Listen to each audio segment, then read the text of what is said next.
স্বপ্নের পিছনে ছুটতে থাকা কিছু তরুণ। তাদের লক্ষ্য শুধু নিজেদের গড়াই নয়, তাদের লক্ষ্য গড়ে তোলা একটি সুন্দর সমাজ। তেমনি একটি সংগঠন হচ্ছে গোলাপগঞ্জের ড্রিম টাচ অর্গানাইজেশন। শনিবার সংগঠনটি তাদের ৩য় বর্ষপূর্তি উদযাপন উপলক্ষে সদ্য এসএসসিতে উত্তীর্ণ কৃতি শিক্ষার্থীদের সংবর্ধনা প্রদান করে। সংবর্ধনা অনুষ্ঠানে ড্রিম টাচ অর্গানাইজেশনের সভাপতি ফাহিমুজ্জামানের সভাপতিত্বে ও সহসভাপতি Mansur Ahmad, dream touch education সেন্টারের ফাউন্ডার আব্দুল্লাহ আল শফি রিফাতের যৌথ পরিচালনায় প্রধান অতিথি হিসেবে বক্তব্য রাখেন বাংলাদেশ জামায়াতে ইসলামীর কেন্দ্রীয় নির্বাহী পরিষদের সদস্য ও ঢাকা মহানগরী উত্তরের আমির মোহাম্মদ সেলিম উদ্দিন।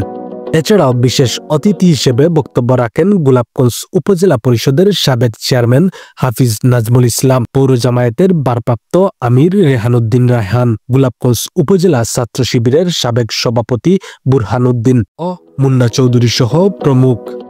শামিল হোসেন, জি বয়েস 24।